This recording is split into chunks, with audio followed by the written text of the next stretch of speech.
tous, merci de votre présence pour cette magnifique intervention que vous allez pouvoir suivre. Non, mais je rigole pas, c'est vrai. Parce que Oriane et Louis, bon, je pense qu'on n'a pas besoin de vous les présenter, mais je le fais quand même. Deux jeunes tailleurs de pierre qui sont partis pour une aventure extraordinaire à la découverte des métiers de la pierre à travers le monde, jusqu'en Asie, à travers l'Europe et jusqu'en Asie, mais en vélo. Donc ils prennent leur temps, ils voyagent, ils rencontrent des professionnels, ils travaillent dans les entreprises. Et bon, nous, on suit leurs aventures tous les mois dans Pierre Actual. Et c'est exceptionnel. Moi, enfin, je suis très, très touché par leur projet. Parce que pour des jeunes, enfin, voilà, c'est vraiment génial. Et en plus, ils le font pour eux, mais ils le font pour nous, parce qu'ils vont nous faire des rendus de leurs expériences. Et voilà, ben je les laisse se présenter et présenter leur projet fabuleux. Merci à eux. Merci Claude. Merci. Décale-toi un peu encore. Ouais, je me décale Comme ça encore. on peut regarder. Alors. Donc, bonjour à tous et merci d'être là. Donc, d'abord, on va commencer par. Je te laisse. Non, c'est comment? Donc, on va commencer par se présenter. Donc, ah oui, courant 3, voilà. Présentation. Par se présenter, donc moi je m'appelle Oriane Pieragnolo, je suis tailleuse de pierre depuis 8 ans et j'ai commencé par l'architecture 2 petites années, puis après j'ai décidé d'aller dans la taille de pierre et aujourd'hui, avec Louis, on a réalisé le projet de la route de la pierre. Donc, je te laisse te présenter. Donc bonjour à tous, moi c'est Louis Dutrieux. Je suis tailleur de pierre depuis une dizaine d'années. J'ai eu l'occasion de travailler en France et à l'étranger, soit pour du neuf ou des monuments historiques. Et puis voilà, avec Oriane, on a lancé ce projet que l'on va vous présenter qui s'appelle la route de la pierre. Donc dans un premier temps, on va réintroduire un peu qu'est-ce que c'est l'expédition aujourd'hui et on va vous parler de notre première année de terrain. Comment on l'a vécu et ce qu'on a pu observer. Et ensuite, on va vous aborder un peu toutes les premières questions qu'on se pose par rapport aux informations qu'on a récoltées sur la route et les questionnements qui sont plus liés à l'étude de notre projet, au projet d'étude, pardon. On vous parlera de la prochaine année aussi, l'année prochaine. C'est toi. C'est moi. Donc pourquoi la route de la pierre ? À l'origine du projet, donc en 2016, c'est une rencontre. Donc Oriane et moi qui sommes rencontrés sur un chantier à Fontainebleau, autour de pas mal de discussions qu'on a eues ensemble sur le métier, notamment le fait qu'il y a un grand manque de main d'œuvre, pas forcément beaucoup de jeunes, ou que les jeunes ne soient pas vraiment attirés par le métier. On s'est posé aussi la question du rapport à la technologie dans notre profession, parce qu'il y a énormément de machines numériques qui arrivent. Et du coup, quelles évolutions ça pouvait amener. Et enfin, on s'est dit, mais le métier, finalement, en France, on avait une connaissance globale de ce que ça représentait en France, mais qu'est-ce qui se passe en dehors des frontières? Et de ça, toutes ces réflexions nous ont inspiré le projet qui s'appelle La Route de la Pierre, une étude sur le métier de taille de pierre, sur la taille de pierre en Eurasie. Donc, on part de la problématique, voilà, donc qu'est-ce que la taille de pierre aujourd'hui en Eurasie.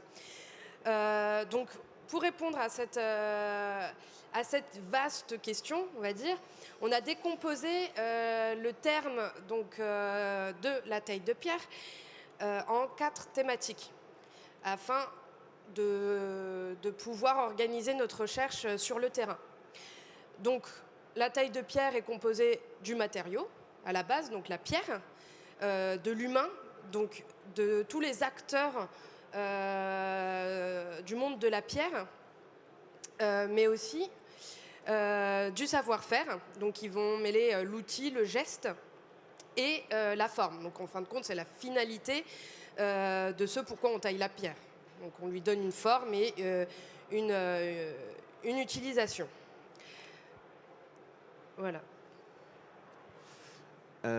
Avant quand même de rentrer dans le vif de la première année, on va reparler un peu de comment on a lancé, on va dire, on s'est lancé sur la route. Enfin, il y a quand même 6 ans de préparation avant de se mettre en route pour constituer le projet. Avant, on est parti 1 an au Canada avec Oriane pour se mettre à jour au niveau de la langue, mais aussi quand même continuer à observer la profession dans une autre contrée.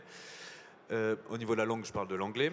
On a aussi écrit un dossier de présentation qui fait, je sais pas, une trentaine de pages, 60 pages, qui est accessible en ligne, qui relate vraiment toute l'organisation, les questions qu'on se pose, et toutes les étapes du projet, comment on le voit. On a pris aussi le temps de constituer une équipe autour de ce projet. On a une dizaine de personnes qui travaillent dessus, 2 sur le terrain, mais aussi voilà,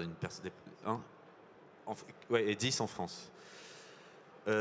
Donc voilà, tout ce temps de préparation nous a permis également de structurer le projet.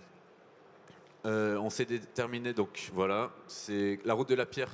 Le projet en lui-même, c'est 34 000 km à traverser en vélo, à parcourir en vélo, plus de 36 pays à traverser. Donc ça s'étale sur 5 ans, 5 étapes de terrain, une équipe pluridisciplinaire, comme je vous parlais, et puis aussi d'autres missions. Donc en plus de créer une étude autour de notre métier, on a cette volonté de pouvoir... Vas-y. Voilà. Non, ça, c'est moi. Donc, on s'est donné à peu près 4 missions afin de valoriser le métier, pour parler un peu autrement de la taille de pierre, de façon aussi plus actuelle et internationale, de découvrir ce qui se passe en dehors de la France, parce qu'on a en France une très grosse culture ancrée dans le territoire de notre métier. Et en définitive, on connaît assez peu ce qui se passe en dehors de la France ou de l'Europe. C'est faire connaître aussi à des jeunes, mais aussi au grand public, et permettre de faire découvrir à des professionnels le métier à l'international, mais voilà, pouvoir donner envie et à travers, on va dire, un récit de voyage qui peut donner envie aux jeunes, de leur permettre de découvrir le métier. Et de rencontrer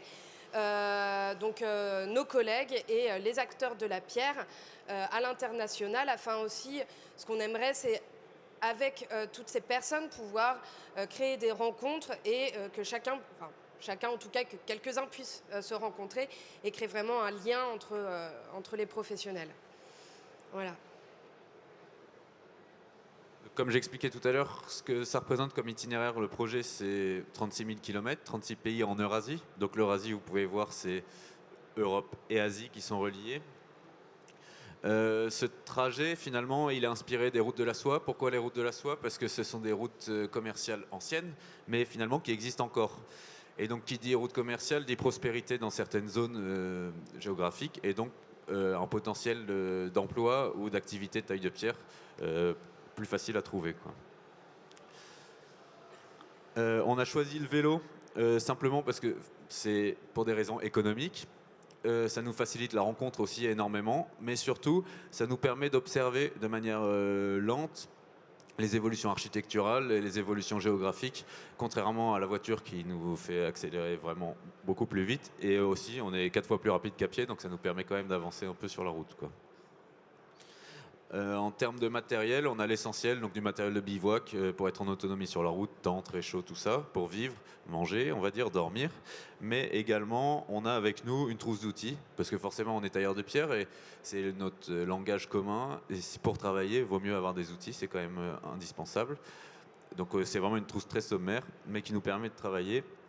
Et avec également, on a de quoi récolter des données, de quoi enregistrer des audios, un ordinateur pour travailler tout ça.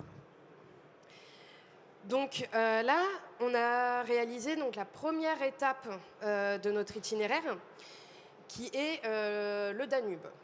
Donc on est parti le 10 juillet 2022 et on est revenu le 11 juillet 2023. On repartira l'année prochaine pour l'étape numéro 2. Donc là, ce qu'on a réalisé durant une année, on est parti de Meuloisey en Bourgogne, qui est juste à côté de Beaune, donc pas très loin. On a été en Suisse, en Allemagne, en Autriche, en Hongrie, en Serbie et en Bulgarie. On est revenu par la Roumanie, mais on n'a pas eu le temps de travailler en Roumanie. Donc cette année, on a à peu près visité une centaine d'entreprises, carrières, ateliers, monuments. À chaque fois, on est extrêmement bien accueillis et c'est ce qui nous permet aussi, en tant que tailleur de pierre, d'accéder quand même à des lieux que peut-être un journaliste ou d'autres personnes en fait, n'auraient pas eu accès. On a réussi à travailler dans chaque pays. Donc ça nous fait 7 embauches en taille de pierre. Quand on travaille ou quand on visite un atelier qu'il y a des tailleurs de pierre, on essaie de les interviewer dans leur propre langue. Donc là, on se retrouve avec 30 interviews de tailleurs de pierre avec de tout âge, de toute expérience. Chaque pays, on récolte des archives physiques, des échantillons de pierre, des outils, des livres, tout ce qui va nous permettre en fait de comprendre notre métier dans le pays. Donc ça fait qu'à peu près chaque mois, on envoie des kilos à notre archiviste, enfin des kilos d'archives à notre archiviste qui se trouve en France, qui les récupère chez elle, qui les note. Et donc là, on se retrouve avec 200 objets déjà avec cette première année. On a fait 4000 et quelques kilomètres et voilà, 6 pays traversés. Donc, le voyage. Par rapport à ce que nous, on avait pensé, avant de partir, on a dû s'habituer à un quotidien pour répondre à nos objectifs. Donc il y a 3 périodes, en fin de compte, qui se sont dessinées, surtout pour les premiers pays, en Allemagne. Et on a découvert que notre quotidien et notre recherche de terrain se divisaient donc en période de recherche. Donc on arrive dans une ville et là on va essayer de trouver des tailleurs de pierre, des carriers, de trouver en fait toutes les informations qui vont nous permettre de récolter nos informations. Lorsqu'on a nos informations, on va bouger. Par exemple, on arrive dans une ville, on nous dit il y a quelqu'un dans telle ville qui cherche des tailleurs de pierre. Donc là, on part en vélo et ça nous amène donc au point où on veut se trouver et ça nous permet de travailler. Voilà. Donc après, ça se répète. Quand on finit de travailler, il faut rechercher, voilà. Donc ça organise vraiment notre voyage. Donc, comme je vous ai dit, on est parti le 10 juillet 2022 et le premier pays, c'était la Suisse. Donc la Suisse, on met quand même quelques semaines avant d'y arriver. On arrive au mois d'août en pleine canicule, mais aussi en pleine vacances finalement pour les Suisses et pour beaucoup de gens. Cette problématique, ce que ça nous pose comme problème finalement, c'est qu'on ne trouve pas forcément de travail tout de suite. Par contre, on découvre des choses qui sont assez intéressantes, qui seront utiles sur la route. On va visiter ce qu'on appelle une Bauhütte. Une Bauhütte, c'est une loge de tailleurs de pierre qui est dédiée à la restauration de cathédrales, comme on a à Strasbourg à l'œuvre Notre-Dame. Et ces Bauhütte, on va les retrouver sur toute la route en Allemagne, en Autriche, enfin jusqu'en Autriche. Ces ateliers sont intéressants parce qu'ils conservent des savoir-faire, ils travaillent de manière très traditionnelle, ils n'ont pas d'enjeu économique direct, ils sont dédiés à la restauration des cathédrales. Et donc, ça nous permet d'échanger sur les techniques qu'ils utilisent depuis un certain temps, mais aussi sur l'organisation professionnelle qu'il y a dans leur pays. En même temps qu'on a découvert la Bauhütte, donc on a pu visiter l'atelier, on a rencontré le chef de la cathédrale et tout ça.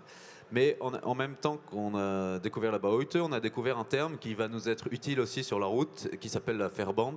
La Verband, finalement, c'est quoi? C'est une association professionnelle de tailleurs de pierre, donc soit locale, soit nationale. Donc pas de travail en Suisse. Très vite, finalement, on passe en Allemagne, en se disant qu'en Suisse même, on pourrait y retourner si jamais, parce que ça reste quand même très proche encore de la France. Donc en Allemagne, on part à vélo et on arrive vers Freiburg et Ulm. À Ulm, donc pareil, il y a une Bauhütte, c'est notre repère, donc période de recherche, c'est notre repère, on va voir l'atelier et c'est la plus haute flèche d'Europe. Tout le chantier de la tour, de la flèche, est réalisé par la Bauhütte. Donc là, on découvre aussi qu'il existe, donc il y avait les Verband, mais aussi une autre organisation en Allemagne qui est la Corporation des tailleurs de pierre, ça s'appelle une Innung. Donc là, on a le président qui nous dit, eh bien, il y a quelqu'un qui cherche du travail, enfin, vous pouvez aller travailler à côté de Lindau, qui se trouve sur le lac de Constance. Donc là, on se retrouve au sud de la Bavière. Et avec Martin Wiesenmeyer, à gauche, vous voyez, en fait, c'est toute l'entreprise familiale. Et là, on va travailler presque un mois avec Martin sur le musée de Cavazen, donc à Lindau. On a tout de suite des responsabilités, il nous fait confiance tout de suite, ça se passe extrêmement bien. Et surtout, Martin, ça va devenir notre mentor pour nous permettre de récupérer les prochaines informations. Ce qui va à peu près se passer comme ça sur toute la route, c'est on a une personne et puis en fait, il nous passe les informations. L'autre, voilà, c'est vraiment un collier de perles. Donc on arrive comme ça à une autre Bauhütte et là, on visite la cathédrale de Regensburg avec Matthias Baumüller, qui est le chef des tailleurs de pierre de la Bauhütte. Et là, on fait 6 heures dans la cathédrale de fond en comble. On visite l'atelier, on découvre vraiment, voilà, ça nous permet, en fait, le fait d'être tailleur de pierre, ça nous permet vraiment d'aller récolter des informations, voilà, qui ne sont pas forcément données à tout le monde. Donc, la cathédrale de Regensburg, puis Passau, à la frontière Autriche, où là, pareil, visite de la cathédrale de la Bauhütte, interview avec nos collègues, mais aussi, il y a un collègue qui nous dit, allez voir, il y a une carrière de granit. Donc le monsieur qu'on voit à gauche là, c'est un granitier, un ancien qui est encore là, et il travaille pour Cusseur Granit. C'est une énorme carrière où là, on va faire plus du neuf et des réalisations, des piscines en granit, enfin voilà, des choses assez extraordinaires. Des piscines en granit, mais assemblées sur place et livrées complètes, prêtes à l'emploi. Enfin, il n'y a plus qu'à la remplir, quoi. Donc on n'est plus sur la restauration. Là. Donc comme on expliquait tout à l'heure, c'est qu'on a visité énormément de Bauhütte et donc forcément à chaque fois quand on travaillait sur un monument gothique extraordinaire, très ancien, c'est quelque chose pour un tailleur de pierre qui est toujours très attirant. On a toujours essayé de chercher du travail ou se faire embaucher dans les Bauhütte en Allemagne, mais on se rend vite compte que comme ce sont des organisations qui sont gérées soit par l'État, soit par l'Église ou des associations, des fondations, il faut quand même faire la demande en avance, quoi. Donc en Autriche, il nous reste une Bauhütte à visiter et c'est celle de la cathédrale de Vienne. On s'est débrouillé quand même pour se faire embaucher et donc très vite on arrive à la cathédrale. Là-bas on va travailler une dizaine de jours. On aura comme sujet un élément de pinacle.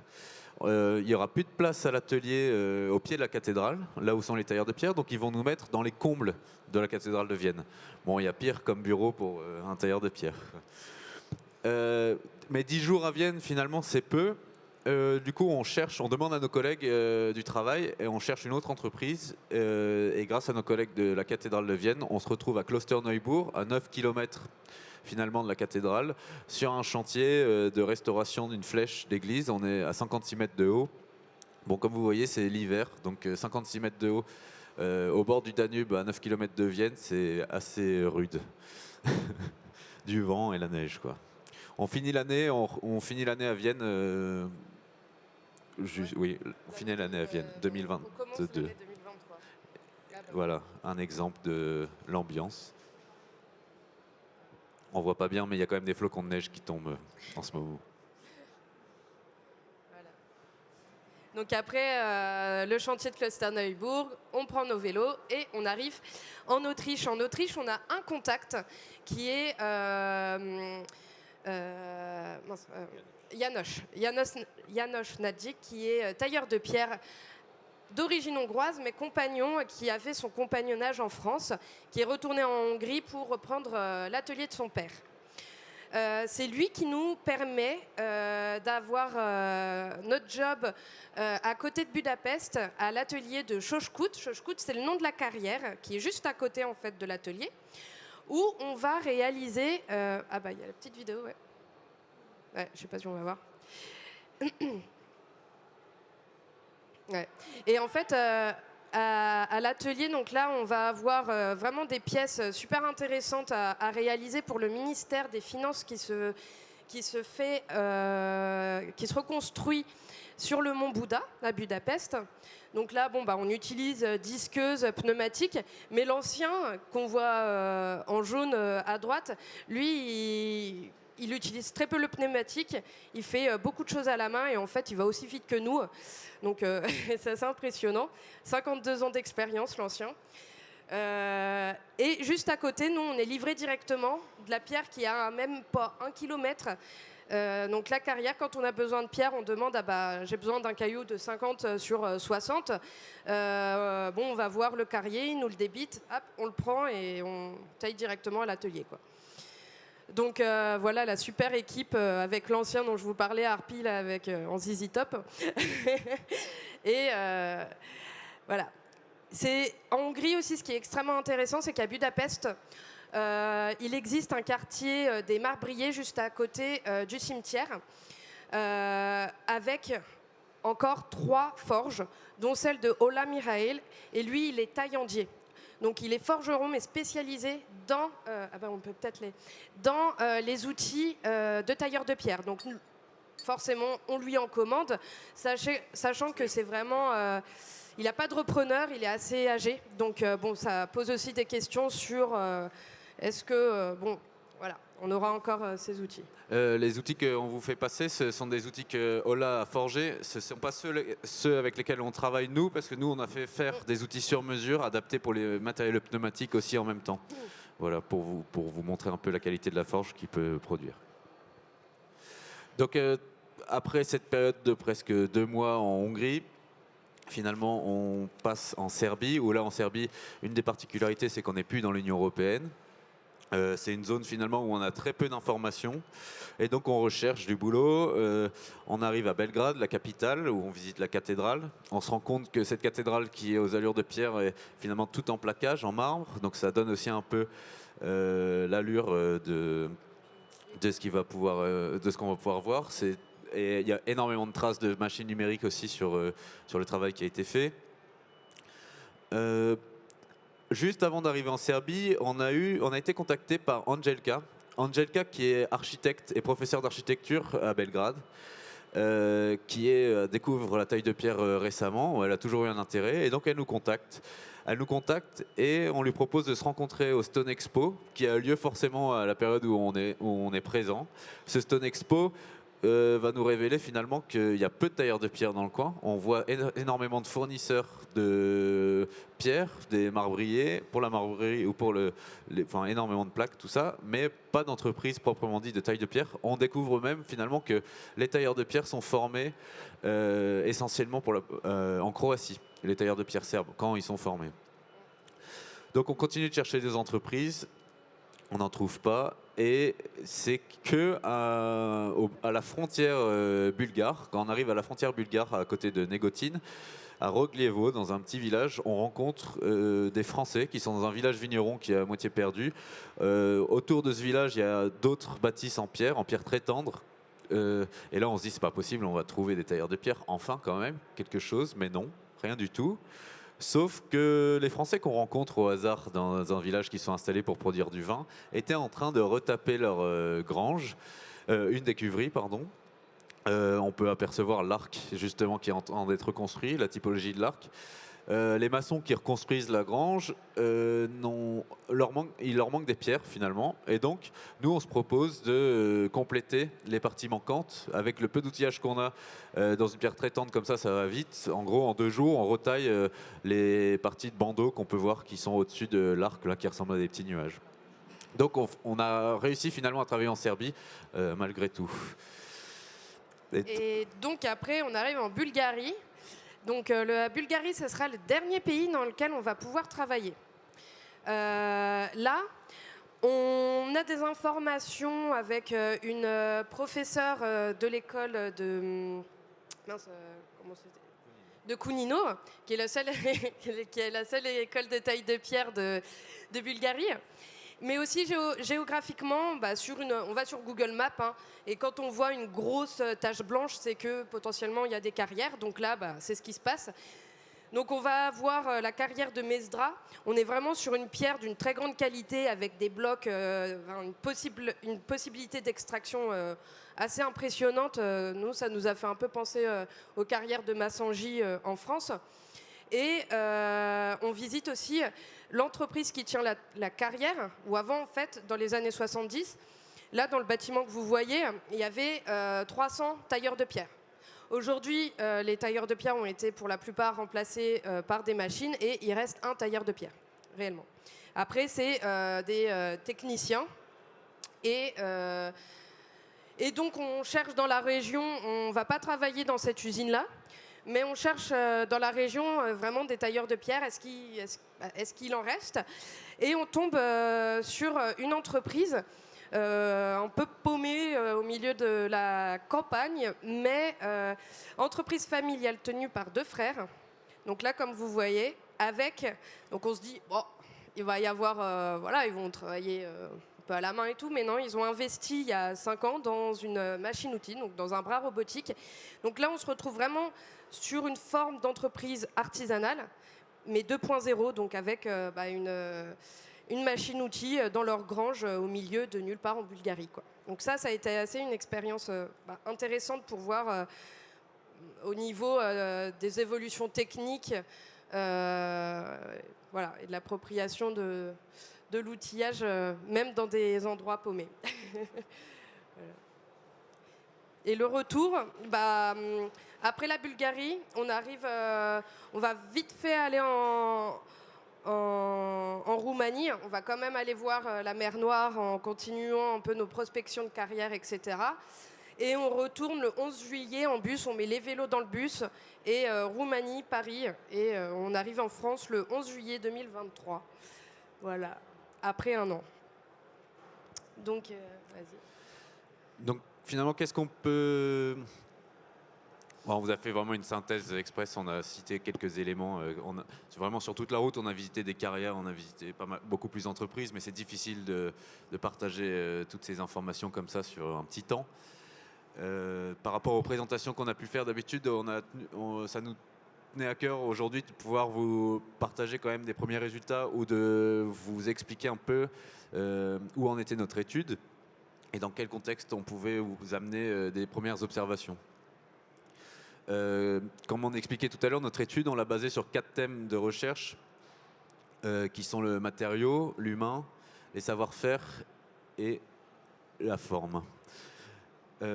Aujourd'hui, on a un certain nombre d'observations, on se pose pas mal de questions, mais on est toujours aussi en structuration par rapport à notre méthodologie de recherche, d'analyse. On travaille conjointement avec Viviane André qui fait partie de l'équipe, qui est doctorante en architecture et qui nous aide sur la méthodologie et l'organisation. Et qui va nous aider aussi à permettre de rédiger un premier rapport d'étude, mais qui commencera vraiment là sur la période d'hiver dans les prochaines semaines.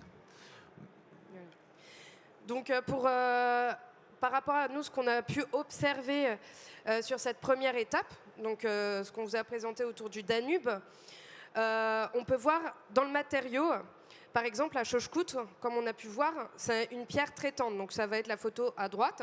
C'est une pierre très tendre. Les machines pour extraire la pierre datent encore des années 70. Il y a quelques bonhommes qui bossent sur la carrière, mais ils arrivent à extraire encore une quantité de matériaux avec peu de moyens techniques. Et le tailleur de pierre, comme je vous parlais, Harpy, on a bien vu qu'à la main, en fait, il allait aussi vite qu'en utilisant un pneumatique. Au contraire, à Mesdra, par exemple, en Bulgarie, on a vu de la pierre dure, où là, en quelques décennies, on a pu voir que 300 tailleurs de pierre ont été remplacés par des machines-outils. La pierre est là, à l'inverse de Chochkout, est dure. Donc, nous, par rapport à toutes ces observations-là, ce qu'on peut se demander, et ce que la route va peut-être pouvoir nous confirmer, c'est là où la pierre est encore tendre, est-ce que c'est un critère et un facteur pour garder des savoir-faire de tailleurs de pierre? Donc, est-ce que là où il y aura la pierre tendre, on va plus rencontrer des professionnels qui gardent leur savoir-faire, contrairement à la pierre dure, où là, la mécanisation peut se trouver plus importante parce qu'économiquement, travailler la pierre dure par rapport au temps que notre société contemporaine demande, ça devient presque impossible et économiquement, c'est pas viable. Donc aujourd'hui, on peut se poser cette question par rapport aux matériaux. Voilà. Après, il y a l'humain. Donc nous, ce qu'on a pu voir, en sachant que là, notre étude, et ce qu'on peut vous partager aujourd'hui, c'est nos données de terrain, donc les entretiens et tout ce qu'on a pu récolter, on va dire, physiquement par rapport à cette thématique. Mais c'est aussi notre expérience personnelle, nos rencontres personnelles sur le terrain qui vont permettre de pouvoir comprendre et essayer aussi de resserrer cette thématique. Parce que là, pour l'instant, l'humain, bon, c'est très large. Et on va voir si on garde cette thématique ou si on la resserre. Donc, par exemple, nous, ce qu'on a pu voir, c'est, on vous a parlé des organisations professionnelles de taille de pierre dans plusieurs pays. Allemagne, Autriche, Hongrie et Bulgarie. On vous a parlé des Verband et des Inung en Allemagne, mais aussi en Autriche. Donc à quoi servent-elles? Nous, il faut savoir qu'en France, on n'a pas d'organisation de tailleurs de pierre. On va avoir des organisations du bâtiment en général, mais pas spécialisées. Avant, on avait les corporations, elles n'existent plus. Mais en Allemagne, dans les pays où on a traversé, en fait, il y a toujours une association de tailleurs de pierre. Il y a toujours quelque chose qui organise le métier. Nous, on a pu voir que ça peut être un observatoire pour la profession, aussi bien pour la commercialisation que pour les techniques. Ça participe aussi à l'organisation de la formation. En Hongrie, on l'a bien vu, par exemple, ceux qui organisent les Euroskills, c'est vraiment cette association qui permet que les Euroskills en fait, existent en Hongrie, même s'ils sont peu. Et en Allemagne, par exemple, on a la conservation d'une identité propre au métier. Il va y avoir vraiment la volonté de garder des traditions. Par exemple, on a le Freisprechung. On a participé à cet événement. C'est une cérémonie qui se passe en l'honneur des jeunes tailleurs de pierre qui reçoivent leur diplôme. Et normalement, il y a tout un genre de rituel qui date en fait... on sait pas, mais c'est vraiment, voilà, c'est des traditions qui restent et ils essaient vraiment de les conserver. Et ça permet aussi de garder une présence du métier sur le pays. Voilà.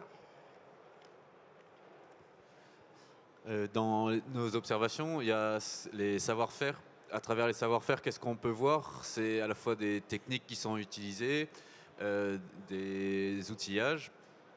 Et on a l'exemple de la charrue.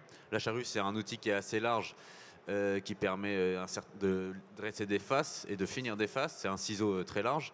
Et en fait, cet outil a été intéressant pour nous parce que, comme je vous disais tout à l'heure, l'observation à vélo permet une continuité. Le vélo permet une continuité dans l'observation. Et on s'est rendu compte que la charrue était employée finalement en Hongrie, mais aussi en Autriche, mais aussi en Allemagne, enfin surtout de notre route. On sait aussi que c'est utilisé dans d'autres régions en France ou en Belgique. Mais sur notre route, la charrue en Hongrie, elle a confirmé aussi une observation qu'on a pu avoir sur l'explication ou l'histoire du métier de tailleur de pierre en Hongrie. C'est-à-dire qu'il y a une petite histoire qui explique finalement en Hongrie que après l'époque, quand l'Empire austro-hongrois a repris le territoire hongrois, a chassé finalement une partie des Ottomans. Les Ottomans sont partis avec tous les tailleurs de pierre, ou une grosse partie des artisans, et donc il n'y avait plus de tailleurs de pierre en Hongrie. Et qu'est-ce qu'ils ont décidé de faire? C'est qu'ils ont décidé de faire venir des Bavarois se réinstaller en Hongrie. Et du coup, en faisant venir des Bavarois, finalement, qu'est-ce qui se passe? On fait venir aussi une organisation de travail, des techniques et des outils. Et donc, retrouver cet outil-là en Hongrie est porteur de beaucoup de sens pour nous. Ça nous questionne.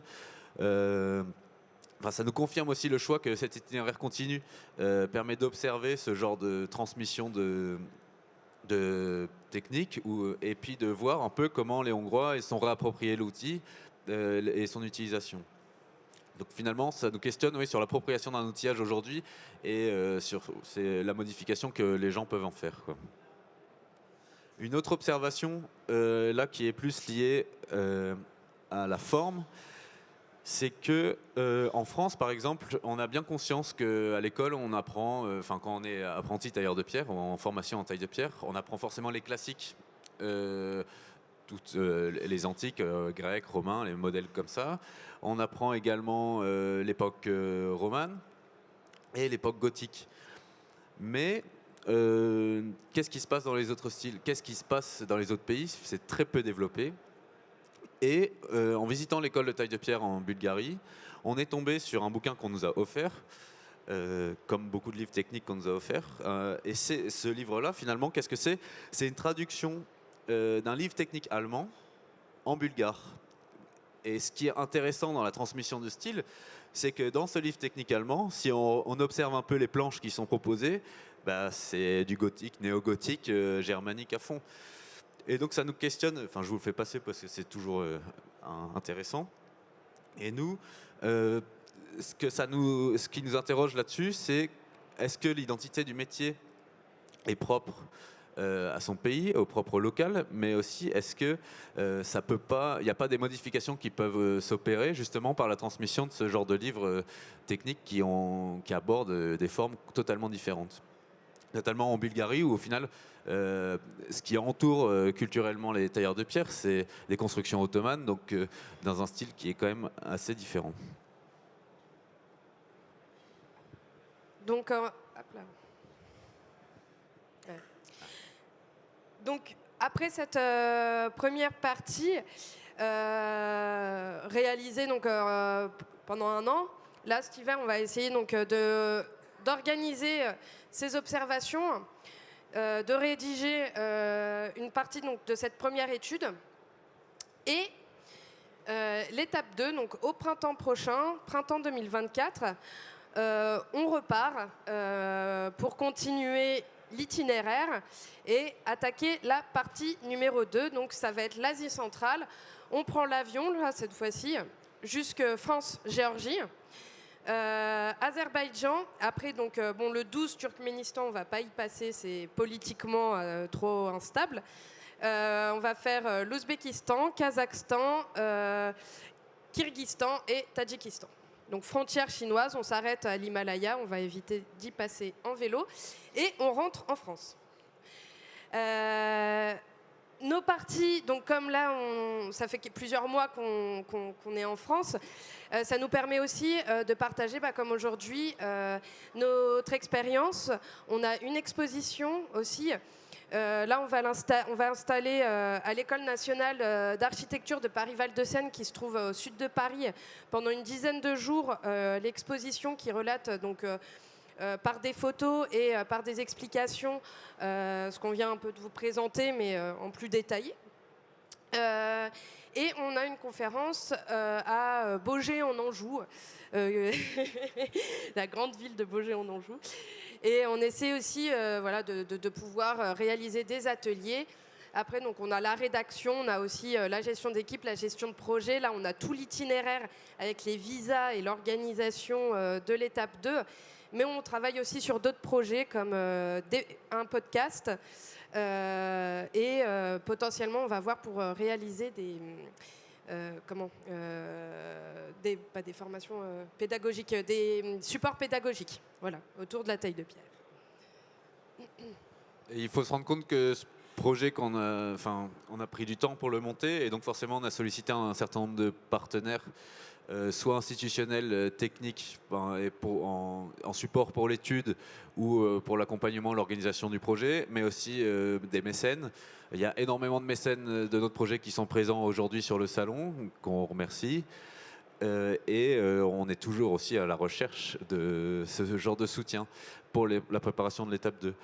Financièrement, pour vous rendre compte un peu de ce que ça peut représenter, le projet comme ça, la première année, c'était de l'ordre de 30 000 €. C'était surtout pour payer le matériel, le coût de la vie, on va dire sur place. Tout ça, ça a été payé par notre travail en fait dans les entreprises. En tant que tailleur de pierre, c'est assez aisé.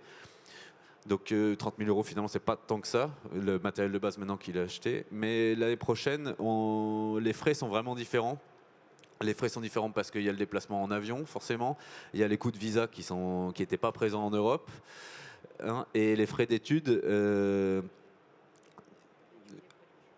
oui, les frais d'études et la production. Enfin, la production d'une exposition, je ne sais pas combien là pour l'instant, et ça représente, ne serait-ce que les impressions, c'est au moins 2000 euros sur quelque chose comme ça. Et pour produire une nouvelle exposition, c'est encore un autre enjeu.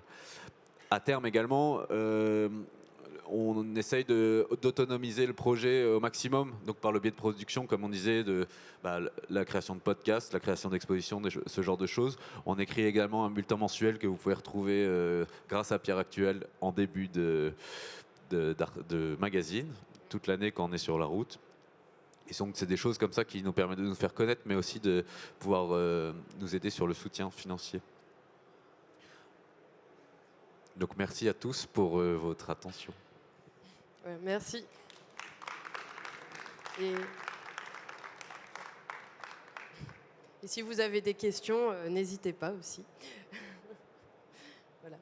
Je pense qu'il y a un petit temps. Je sais pas. Voilà. Oui.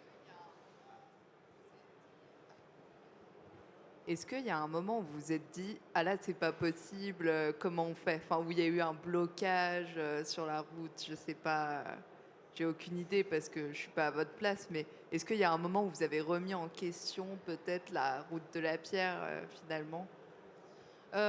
Sur la première partie, non, pas vraiment. On nous a dit « Oh là là, ça va être compliqué de travailler ».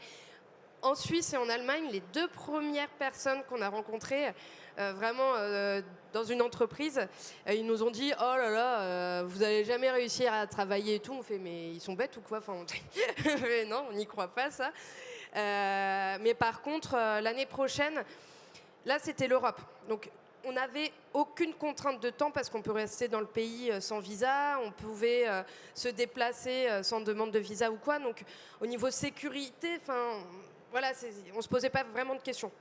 On va dire c'est niveau 1. L'année prochaine, on monte d'un grade et effectivement, là, on va voir si on se retrouve dans des situations administratives vraiment complexes qui freinent l'étude ou pas. Ça va être voilà, un petit peu le challenge de l'année prochaine. Après, on est vraiment accompagné. On a un conseiller géopolitique et une personne aussi qui a travaillé dans des ONG et qui était en charge en fait de la sécurité et de mettre en place des événements dans différents pays. Donc il connaît vraiment les processus, voilà, de comment obtenir tel ou tel autre visa. C'est plus de préparation et de temps, par contre. Voilà. Et ceci dit, si vous avez des contacts dans les prochains pays qu'on traverse, on est preneur parce qu'on est encore en phase de présentation et ça peut toujours être utile. Pour l'instant, on est plus en France, mais peut-être un jour, je ne sais pas. Mais, et au niveau de la barrière de la langue, vous parliez quelle langue? Enfin, comment vous avez fait? Alors, on parle anglais, on parle allemand, et puis en fait, en ce qui concerne le travail, finalement, on n'a pas besoin vraiment de discuter parce que quand on vous montre un plan, ce qui a réalisé, on a notre métier comme, nous, on a cette conception du métier comme langage et en fait, ça marche très bien. C'est-à-dire qu'on vous donne des gabarits, le plan, en vous donnant les dimensions. Après, on a les outils et puis après, on sait identifier les outils. On apprend aussi les outils dans la langue, entre guillemets. Et donc voilà, si on a besoin de quelque chose, on est en capacité de le demander, mais en général, la compréhension est assez efficace. Je pense qu'en fait, si on n'avait pas eu une certaine expérience de notre métier, forcément, il y aurait eu un enjeu d'apprentissage du métier encore plus important sur la route. Mais là, on est assez à l'aise pour pouvoir réaliser tout type de travail et justement pouvoir réaliser ce travail, quoi. Ouais, bon, après, là, pour la partie 2 aussi, on va prendre des cours de russe quand même. Parce qu'au moins, même, voilà, savoir se présenter, dire voilà, les bases, parce qu'on sera dans des pays de l'ex-URSS et des fois, les anciens, ils parlent plus russe que anglais, quoi. Donc, voilà, c'est aussi. Bon courage, en tout cas. Merci.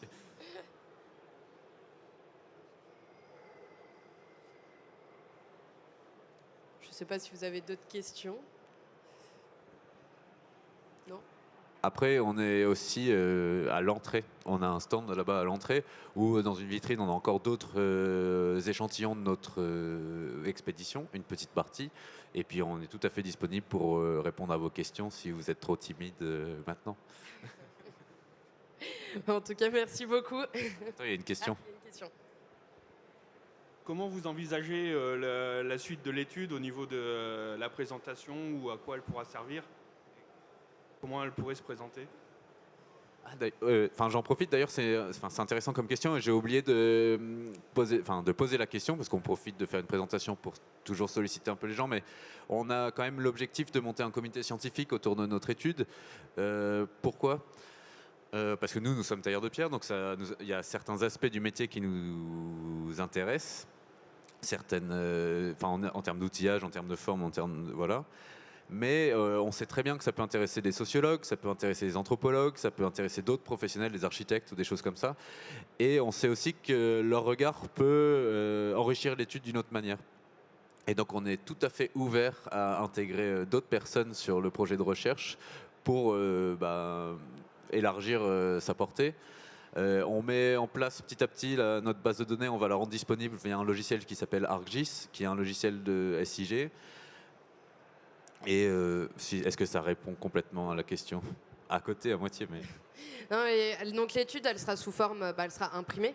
Donc ça sera un écrit qui va permettre de répondre à nos observations et de pouvoir se dire, de donner un état des lieux du métier de tailleur de pierre. Enfin, un état des lieux, un aperçu de là où on est passé du métier de tailleur de pierre. Donc c'est peut-être aussi un support qui va permettre d'être utilisé par des architectes ou même des professionnels de la pierre pour essayer de, pas réinventer quelque chose par exemple qui existe déjà ou de se poser les bonnes questions. Ah, dans tel pays, ça se passe comme ça, c'est peut-être pas top, on va peut-être éviter de faire la même chose dans notre pays si on doit...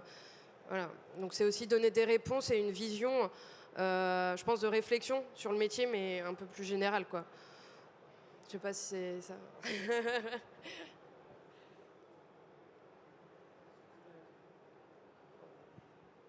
Merci à vous pour votre attention.